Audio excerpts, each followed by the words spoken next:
An annual expo on Korean entertainment taking part in major cities around the world has opened again this year. It's the expo's largest ever event, set in Shanghai, China.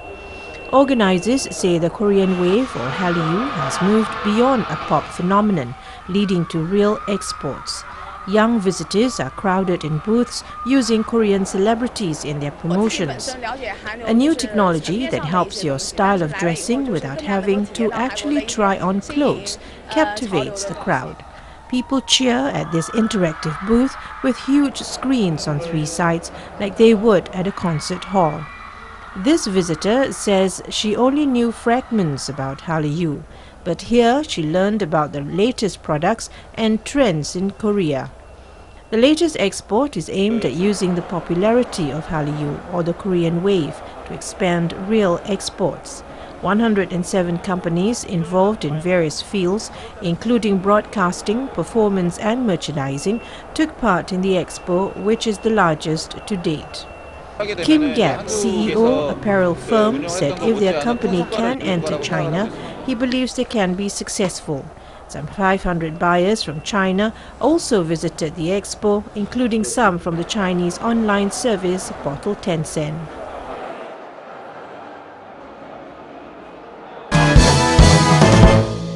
The Shanghai Jewish Refugees Museum reopened on Thursday after briefly shutting down for renovation. The museum commemorates the life of Jewish refugees in Shanghai during World War II.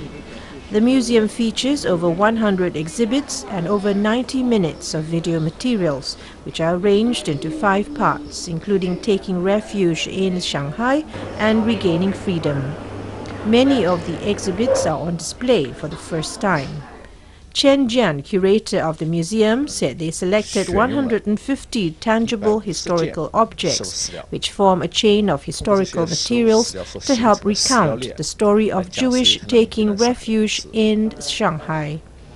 Upon entering the exhibition hall, visitors can see a computer model that simulates the Jewish refugees' neighborhood during the wartime. From 1933 to 1941, Shanghai became a modern-day Noah's Ark, receiving around 30,000 Jewish refugees fleeing the Holocaust in Europe. After they occupied Shanghai, the invading Japanese army set up the designated area for stateless refugees in the city's Tilangkiao area, which accommodated about 20,000 Jewish refugees. They lived in peace with local Chinese, sharing things sweet and bitter. Most of the Jewish refugees survived to the end of the Second World War in 1945. The staff of the museum incidentally collected a map dating to China's Republican period that shows the distribution of isolation areas in Tilangkiao. The museum then created 3-dimensional models according to the map that brings the experiences of the Jewish refugees to life. Across the street from the museum is another piece of history from the war. A popular spot where the refugees held parties and engaged in other forms of entertainment, the restored 3-story White Horse Cafe, which was founded by a Jewish refugee couple, has free exhibits open to the public as well.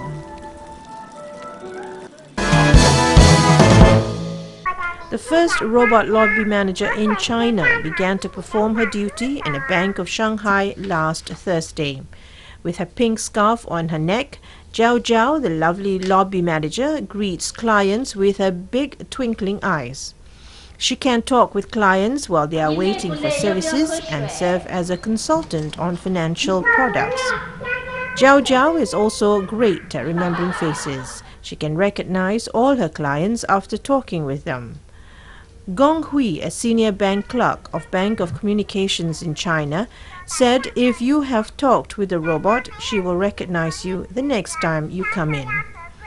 The bank said this is an attempt to improve customers' experiences. There will be more smart machines in their branch offices in the future.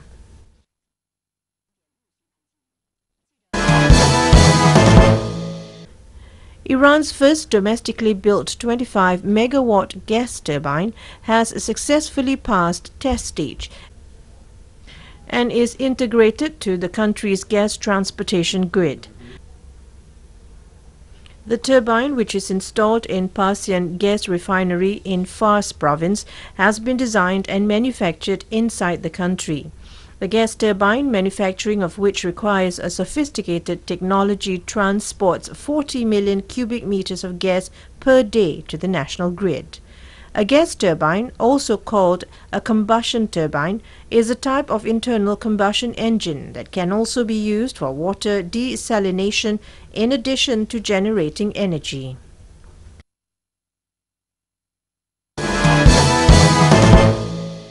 An NHK video shows how a remote island volcano in Japan is rapidly growing by spewing lava in multiple layers. A drone equipped with a 4K ultra-high-definition camera was flown over Nihinoshima Island by NHK.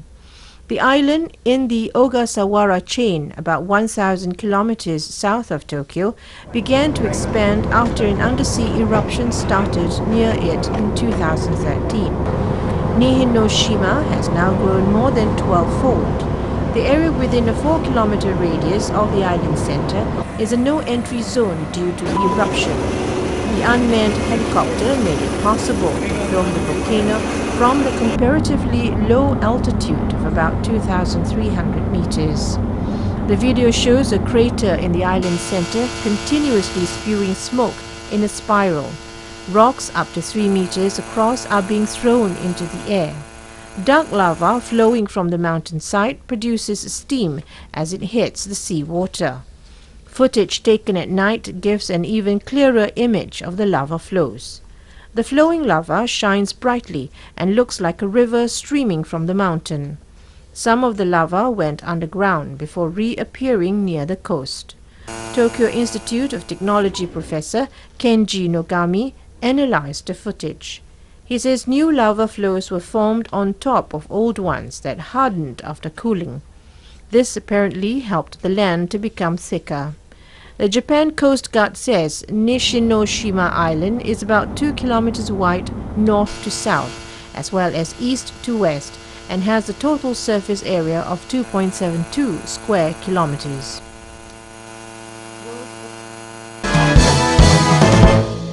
A 112-year-old Japanese national has been certified as the world's oldest man. Officials from Guinness World Records visited Yasutaro Koide at a care facility near his home in Nagoya City, central Japan, on Friday. Koide smiled when he received the certificate. He was surrounded by his children, grandchildren, great-grandchildren, and other visitors. Nagoya Mayor Takashi Kawamura also gave him flowers and a vase. Koide told the mayor that the secret of longevity is taking it easy. Thank you, lady. Last-ditch efforts to save an 80-year-old Tung Tak pawn shop building in Wan Chai failed from being torn down to make way for commercial redevelopment, as the Antiquities Advisory Board decided to retain the building's Grade 3 status. Construction workers put up scaffolding outside the Tung Tak pawn shop building. The 80-year-old building on Hennessy Road, with a Grade 3 historic building status, will be demolished to make way for a 23-story commercial building. Here is quite new, and I don't know, I think they have a history, they have a really ancient history, and they should preserve everything. 我中意保留。點解啊？呢個因為我覺得全部都係而家係呢一類嗰啲。This woman says she hopes the building will be preserved, as it reminds her of old Hong Kong. The Antiquities Advisory Board held a special meeting to discuss whether to elevate the building's historic status to save it from redevelopment. But in the end, only 3 out of the 14 members supported upgrading it to the Grade 2 ranking. The actual architectural significance angle, there are still a dozen of similar buildings around Hong Kong. And that kind of shophouse design with veranda actually very typical, but not unusual. So it doesn't give us any good enough justification to lift the grading of the building. The board's decision follows an assessment panel's recommendation to maintain the Grade 3 status. Lam noted the government tried to discuss preserving parts of the pre-war building with the owner. The Secretary for Development would like to have a meeting with the owner, but was actually declined by the owner. So, well, to my understanding, unfortunately, I would think that the Tung Tak pawn shop could no longer last through history. The underlying problem is that the heritage rating system is only an administrative classification, so the Antiquities Advisory Board has no legal power to prevent the owner from tearing down the building. Conservationists expressed disappointment with the board's decision. For the meeting, the group submitted a petition calling for the building to be reclassified as a proposed monument. Tung Tak pawn shop building will be torn down as Antiquities Advisory Board sticks with Grade 3 ranking. Onam was celebrated with traditional fervour and gaiety across Kerala. The 10-day-long harvest festival falls during the Malayalam months of Chingam and marks the commemoration of Vamam, avatar of God Vishnu, and homecoming of the mythical king Mahabali. A feast with 26 dishes, new clothes, pukalam, dance and music are core activities of this ancient festival. Onam is one of the most colourful and much-awaited festival of Kerala. It is Thiruvonam. It is so rooted in traditions and rituals that it brings with it immense excitement and high-spirited celebrations. The elaborate Ona Sadhya consists of nearly 15 to 20 dishes, apart from 2 to 3 kinds of payasams or porridges. While the dishes might look the same, they are known by various names and ingredients, varying according to different regions in Kerala. Onam is a festival of flowers. Malayalis spend their mornings from Atham to Tirunuam making pukalams, the intricate floral designs in their courtyards known as Athapu. It denotes a fond gesture from the people of Kerala to welcome Mahabali, their yesteryear ruler who they believe visits them during Onam. Keralites of all over the world, they are celebrating Onam festival. It is this shows the communal harmony and the prosperity. There was a king who ruled Kerala, and he likes his people very much, and he ruled by justice and friendship, and he loved his people very much than anything else. Kerala has its own traditional games and performances associated with Onam, such as Puli Kali, Tumbi Tuhal, Kumiti Kali, and so on. Legend goes as there was a ruler in Kerala, Mahabali he was called. He ruled Kerala for a long time. So in this Thiruvonam day, Mahabali, it's said that Mahabali comes and sees his people, sees the land. So he's been given one vote to do that. So that is about what Onam is.